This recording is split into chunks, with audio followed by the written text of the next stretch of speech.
అఘోరాలు పెళ్లి చేసుకోవాలని ఎక్కడ రాసి ఉంది చూయించు. నేను అఘోరాలు పెళ్లి చేసుకోవద్దని రాసున్నది నీకు నేను ఇప్పుడే చూపిస్తా. అలా అంటలేదు. నేను అనేది ఏంటంటే అఘోరాలు పెళ్లి చేసుకోవద్దు అని రాసిలేదు, చేసుకోవాలని రాసిలేదు. అఘోరాలు శ్రీనివాస్ అఘోరాలు పెళ్లి చేసుకోకూడదని రాసి లేదనేది నేను చూపిస్తా. నువ్వు పెళ్లి చేసుకోవాలని ఉన్నది ఇప్పుడు కాదు. ఇప్పుడు మణికన్నన్ పెళ్లి చేసుకున్నాడు, తిరుచి మణికన్నన్ తెలుసా? ఎవరు? తిరుచి మణికన్నన్, తమిళనాడు. తిరుచి మణికన్నన్ ఎక్కడున్నాడు? ఏ అఖాడాలో ఉన్నాడు ఆయన? అఘోర అఖాడంలో ఎందులోనూ ఉన్నాడు. కావాలంటే మీరు ఫోన్ చేసి కనుక్కోండి. మీరు అన్నారు కదా మాకు అన్ని పరిచయాలు ఉన్నాయి అన్నారు కదా.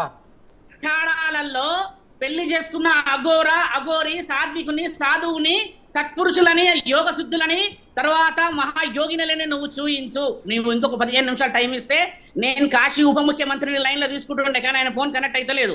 ఆయనను కూడా లైన్ లో తీసుకుంటా ఉంటే ఆయన ఫోన్ కట్ చేసేస్తా ఉన్నాడు. నేను ఆయననే లైన్ తీసుకునేవాడిని. ఇప్పుడు ఇంకొక 10 నిమిషాలు నాకు టైం ఇస్తే నేను 6:30 తర్వాత వాళ్ళని కూడా లైన్ తీసుకుంటా. కాశీ నుంచి డైరెక్ట్ గా ఏ అఖాడాల నుంచి 15 ఉత్తరప్రదేశ్ లో ఉన్న 9 అఖాడాల గురించి, కాశీ క్షేత్రంలో ఉన్న 10 అఖాడాల గురించి నువ్వు మాట్లాడుతున్నావో ఆ అఖాడాల అధికారులతోనే మాట్లాడిస్తా. అఘోర శాసన గ్రంథంలో పెళ్లి చేసుకోవాలని ఉందని చెప్పి ఎల్లూరి శ్రీనివాస్ అంటున్నారు. మీరందరూ ఏం చేస్తున్నారు అని చెప్పి వాళ్ళతో తణుకులో రాజేష్ నాథ్ ఉన్నారు కదా, ఆయనకు పెళ్లి కాలేదంటావా? ఆయన అఖాడాలో ఉన్నాడా? లేడంటవా? ఆయన అఖాడాలో లేడు. ఆయనంతలా ఆయన సొంతంగా ఆయన ఒక నిర్ణయం తీసుకొని అక్కడ నుంచి వెళ్ళిపోయి ఆయన అక్కడ ఉన్నాడు. కానీ సొంతంగా నేను నిర్ణయం తీసుకున్నాను. ఈ నిర్ణయం కానీ నువ్వు అఘోరాలు పెళ్లి చేసుకున్నారు అన్న నిర్ణయం చెప్పకూడదు. నా సొంతంగా నేను కూడా నిర్ణయం తీసుకున్నాను. శ్రీనివాస్ నీ ఇష్టం నువ్వు విర్రవీగు. నేను చెప్తుంది కూడా అదే. లా అండ్ ఆర్డర్ ప్రకారంగా, సివిలైజేషన్ గా, లా అండ్ ఆర్డర్ ప్రకారంగానే వెళ్తాము. ఓకేనా? మేము మ్యారేజ్ సర్టిఫికేట్ కూడా తీసుకుంటాము. ఓకేనా? మ్యారేజ్ సర్టిఫికేట్ మీకు కావాల్సింది నేను చెప్తున్నది అది తీసుకుంటాము. నువ్వు తీసుకో నాయనా. చూడు శ్రీనివాస్, నువ్వు సర్టిఫికేట్ తీసుకో, పోలీస్ స్టేషన్ కి వెళ్ళు, లీగలైజేషన్ చేసుకో, రెగ్యులరైజేషన్ చేసుకో, దట్ ఈస్ యువర్ రైట్. కానీ తీసుకున్న తర్వాతనే అప్పుడు మీడియా ముందుకు వస్తాము.